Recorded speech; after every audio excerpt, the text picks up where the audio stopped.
Parashat Miketz. Vemos no início que Paró sonha com 7 vacas bonitas e gordas, e essas 7 vacas saem do rio Nilo, e em seguida saem mais 7 vacas magras e doentes e comem essas 7 vacas gordas. Paró acorda, volta a dormir, e ele sonha com sete espigas de milho num caule, nascendo de um caule, bonito, bom para comer, saudável.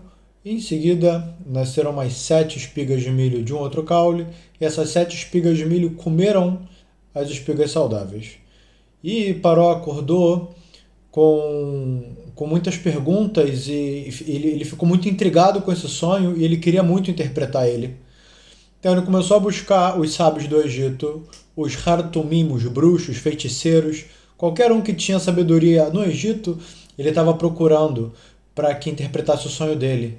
Então foi feita uma fila gigantesca de todos esses que vieram e contaram para ele sonhos, tiveram todo tipo de interpretações, disseram que ele ia ter 7 filhas e depois ele ia perder 7 filhas, disse que ele ia conquistar 7 estados e depois os 7 estados iam se revoltar contra ele. Um monte de explicações que ele não se satisfazia, ele não recebia essas explicações. Até que chegou o copeiro-chefe, que é o o Sara Mashkim, que teve junto com Yosef na prisão, no Beit Soar. E lembrando que tiveram os dois que tiveram sonhos na prisão, Yosef interpretou o sonho dos dois. Um era o Sara Ofim, que era o governador dos assados. Então esse Yosef interpretou o sonho dizendo que ele ia ser pendurado, ia ser enforcado em 3 dias. E o Sara Mashkim, o governador das bebidas, ele seria em 3 dias libertado pelo rei e teria a sua liberdade e sairia da prisão. Então esse encarregado das bebidas falou para o faraó, falou para o Paró o quê? Olha, eu conheci um hebreu, um jovem hebreu na prisão, que ele me interpretou um sonho, talvez ele possa te ajudar também. Então Paró foi, chamou Yosef, tirou ele da prisão. Yosef, quando ele ia sair da prisão para interpretar o sonho do Paró, aí ele cortou o cabelo, ele colocou vestimentas, falou que ele botou um vestido, né? Na época era só um pano que vestia o corpo inteiro. Não tinha tecnologia de fazer pano sob medida igual hoje em dia tem. E Yosef saiu da prisão e ele chegou de frente para o Paró.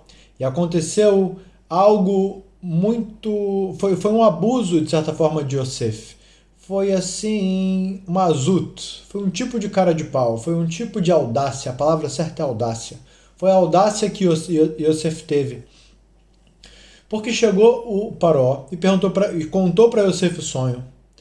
E Yosef, a primeira coisa que ele disse para o Paró é que Biladai, eu não sei, ou seja, eu não sei. Tirando eu daqui, quem sabe sonhos, isso é um assunto de Hashem. Hashem sabe os sonhos. Eu não sei. Então ele já começa enaltecendo Hashem, quem criou o mundo, o Deus que criou o mundo, e ele mesmo se coloca para baixo, sim, ele tem essa humildade extrema, e não só humildade como verdadeiro. Ele falou que o poder dele, ele não tem poder, em outras palavras. Quem tem poder de interpretar sonho é Hashem. E por que isso foi uma audácia? Porque ele estava há 12 anos na prisão. Ele tinha sido acusado pela esposa do Potifar de tentativa de estupro, né? Tentativa de ataque. E ele estava lá na prisão, ele saiu da prisão para estar de frente para o Paró. A princípio a vida dele estava acabada, porque quem ia para a prisão naquela época não tinha prazo de sair. Ele estava na prisão e não tinha julgamento, não tinha nada. Se você foi para lá por decreto do Paró, ou por decreto de algum outro político alto, que no caso foi o Potifar que colocou ele lá, tá frito, em outras palavras. Yosef saiu da prisão, chegou de frente para o Paró, e o Paró, né, não preciso falar a quantidade de idolatria que ele fazia, e o próprio Egito naquela época era uma potência do mundo, era a potência do mundo. Tá escrito que, se eu não me engano, dessemos 80% de toda a força que existia no mundo, contando espiritual, contando física, contando de riqueza, era pertencente ao Egito naquela época. Ou seja, o Egito era a primeira potência no mundo, distante de qualquer outro país. E o que aconteceu foi que Yosef chegou na frente do faraó e falou que quem tem poder é Hashem. Ou seja, o Criador do mundo. Eu estou menosprezando, desprezando todas as idolatrias que tem aqui. Nada que serve, nada que você, faraó, acredita tem poder. Tudo isso que você acredita é Hevel Varik. Isso é vazio. É que não tem nada. É à toa tudo isso que você segue. Isso não tem nenhum poder de verdade. Isso foi algo incrível, uma característica de Yosef incrível, que ele não estava preocupado consigo mesmo. Faraó podia muito bem se ofender com essa frase de Yosef, com esse dito de Yosef, e ter posto ele à morte. E ele não estava preocupado. Assim como essa característica dele também, ela se expressou quando Yosef ele tinha sido mandado pelo pai para verificar o trabalho dos irmãos. E Yosef sabia que os irmãos odiavam ele e que seria uma dúvida de risco de vida. Ele estava se pondo em risco de vida para cumprir a ordem do pai. Ele teria, dentro da lei da Torá que ele sabia, é sabido que o princípio básico que todos os patriarcas e todas as tribos, os 12 irmãos, eles cumpriam a Torá inteira, do início ao fim. Então ele sabia que ele tinha risco de vida. Quando você tem risco de vida, você não é obrigado a fazer a mitzvah. Porém, ele tinha uma audácia, ele tinha algo a mais, ele queria cumprir a vontade do pai independente da própria vida dele. Ele tinha um nível de hassidut, um nível de se entregar pelo certo que ia muito além. Isso se expressa aqui na frente do faraó. Não importa o que vai acontecer comigo, eu vou falar o que é o certo e Hashem vai me salvar ou não. A gente vê que Yosef ele passou por uma situação muito difícil na vida. Ele foi vendido pelos irmãos.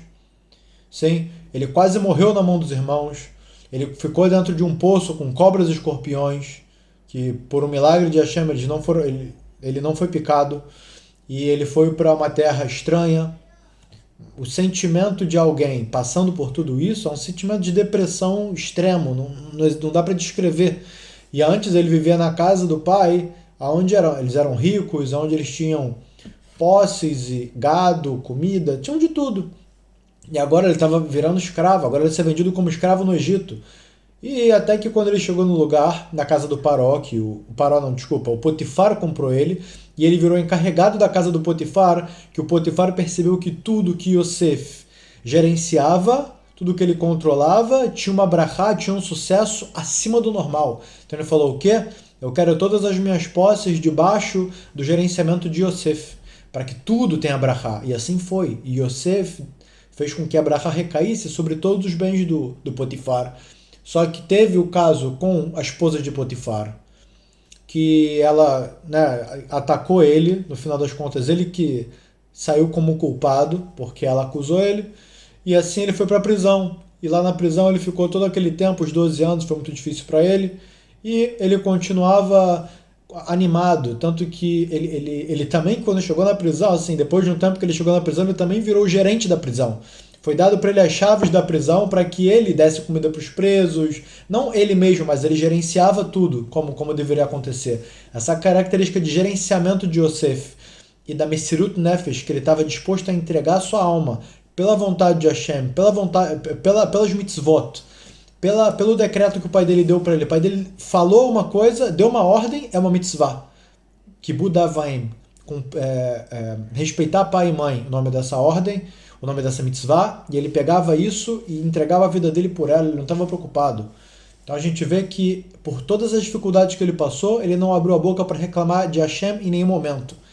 Ele não ficou amargurado, falando, aconteceu isso comigo, aconteceu aquilo comigo, tudo isso Deus nos livre, é a culpa dos céus, e então não vale a pena seguir essas leis, porque essas leis estão me tratando só problema. Ao contrário, quanto mais ele cumpria, quanto mais dificuldade ele tinha, mais ele se entregava para fazer a vontade de Hashem, e Hashem dava brachá para tudo que ele fazia. O que ele tocava virava ouro.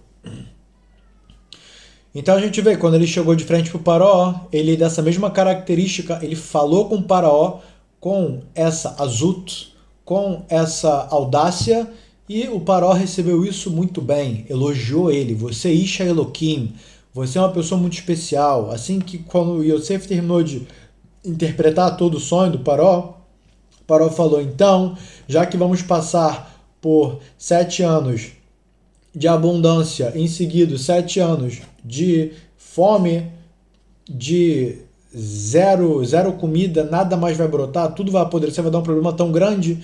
Então você, que é um homem de Deus, que é um homem que está conectado direto com Hashem, assim, Yosef, ele se expressou para o Paró e aconteceu um milagre aqui. O Paró normalmente se colocaria contra uma pessoa que falasse assim de Deus, porque estaria ofendendo as idolatrias deles.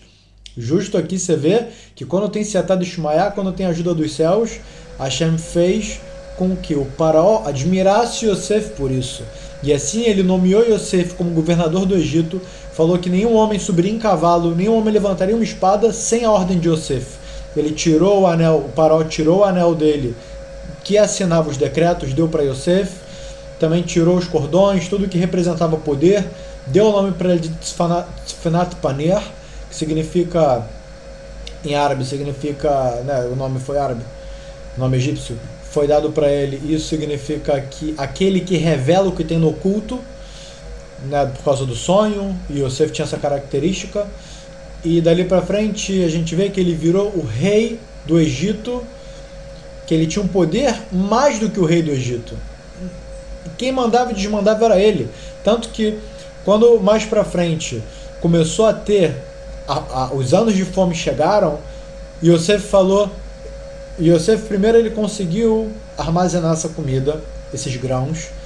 Aconteceu que os grãos de todos os outros que armazenaram apodreceram, e os grãos de Yosef continuaram bons, e ele começou a vender para essas pessoas. As pessoas deram dinheiro, as pessoas deram bens, as pessoas deram pedras preciosas, tudo que tinham acabou. As pessoas começaram a vender as posses delas, as próprias terras para comprar comida, e depois disso começaram a se vender como escravos para o Egito, para o Faraó. E Yosef fazia todos os esquemas, né? Tudo era gerenciado por Yosef. Yosef foi um dos maiores gerentes da humanidade. É incrível que até hoje o dízimo que Yosef ele pedia das pessoas até hoje está implementado. O que Yosef naquela época tinha implementado de leis para aquela época de fome, as pessoas que se escravizavam, etc., foi algo que se implementou. A lei dos 10% eu não tenho certeza, eu só vou, no máximo vou deixar aqui na descrição esse esclarecimento, que agora eu estou com um pouco de dúvida quanto a isso, mas foi incrível que muitas leis da época de Yosef, até hoje, elas são implementadas em todas as constituições do mundo. Eu vou tentar pesquisar isso direitinho, agora eu não estou me lembrando, colocar aqui na descrição. Então a gente vê, e outra característica fortíssima de Yosef foi dele ter cuidado de não ter pecado com a mulher de Potifar. Ele teve oportunidades sem fim, ele teve todo o estímulo dela, por ela ter implorado para ele, por ela ter, né, durante tanto tempo, e ter trocado de roupa, vestir uma roupa bonita de dia, uma roupa bonita de noite, a roupa que vestia em Shaharit não vestia em Arvit, Arvit em Shaharit, ela trocava de roupa toda hora.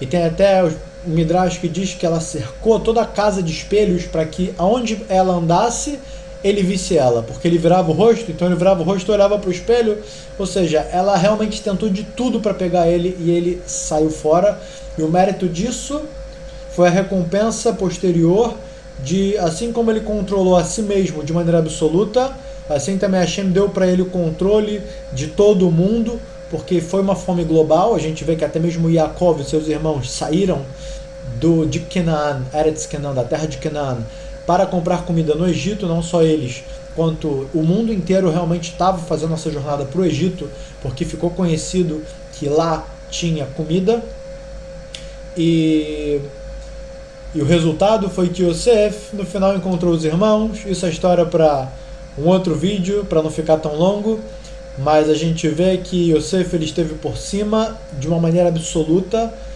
pela sua característica de Mesirat Nefesh, de se entregar em prol do certo, independente do que ia acontecer com ele. Ah, calma aí, eu vou fazer isso daqui porque para mim eu vou ter um benefício. Vou ganhar um cargo, vou ganhar dinheiro, vou ganhar reconhecimento, né? O que para mim, o que vai sair de bom para mim? E Yosef não estava preocupado com isso. Ele ia fazer o que a Hashem mandava para ele, as mitzvot que ele tinha estudado, ele sabia o que ele tinha que fazer e ponto. Fica pra gente esse aprendizado da história de Yosef e até a próxima.